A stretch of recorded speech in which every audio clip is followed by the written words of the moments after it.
మీరు ఆన్లైన్లో product order చేసినప్పుడు డ్యామేజ్ వచ్చిందా? సర్వీస్ చెప్పారు కానీ చేయట్లేదా? అలాంటప్పుడు సైలెంట్ ఉండడం తప్పు. కన్జ్యూమర్ కోర్టులో కంప్లైంట్ చేయొచ్చు.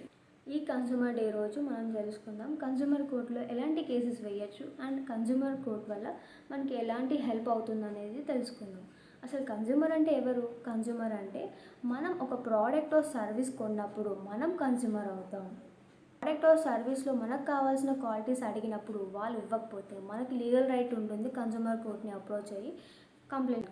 కన్జ్యూమర్ కోర్టులో ఎలాంటి కేసెస్ ఫైల్ చేయొచ్చు అంటే రాంగ్ ప్రోడక్ట్స్ ఆర్ ఫేక్ ప్రోడక్ట్స్ని ఆరెంజ్ అయిన ప్రోడక్ట్స్ని రీప్లేస్మెంట్ చేయకపోతే గ్యాస్ కనెక్షన్స్ అనేవి బిల్లింగ్ ఓవర్గా ఛార్జ్ చేయడం అనేసి చాలా ఫ్రాడ్స్ అయితే జరుగుతున్నాయి. ఇలాంటి కేసెస్ అన్నీ కన్జ్యూమర్ కోర్టులో డీల్ చేస్తారు. సో ఇలాంటి ప్రాబ్లమ్స్ మీకు ఎప్పుడైనా వస్తే కన్జ్యూమర్ కోర్టులో కంప్లైంట్ చేయండి. ఒక చిన్న కేసు చెప్తాను. కన్జ్యూమర్ కోర్టులో అయింది. ఒక పర్సన్ ఫ్రిడ్జ్ కొన్నాడు. ఫ్రిడ్జ్ కొన్న 2 monthsకి అది డ్యామేజ్ అయింది. సో కంపెనీ వాళ్ళకి సర్వీస్ ఇవ్వమని అడిగాడు. వాళ్ళు ఇవ్వకపోవడంతో ఆ పర్సన్ కన్జ్యూమర్ కోర్టుకి వెళ్ళి కంప్లైంట్ చేశాడు. అప్పుడు ఇమీడియట్గా కోర్ట్ ఆర్డర్ ఇచ్చింది ఏంటంటే రీప్లేస్మెంట్ అండ్ కంపెన్సేషన్. ఆ ఫ్రిడ్జ్ని రీప్లేస్ చేసి అండ్ ఆయనకు జరిగిన డ్యామేజ్కి కంపెన్సేషన్ ఇవ్వమని అయితే చెప్పింది. సో మీరు కూడా ఇలాంటి ప్రాబ్లమ్స్ ఉంటే కన్జ్యూమర్ కోర్టులో కంప్లైంట్ చేయండి. Happy consumer day.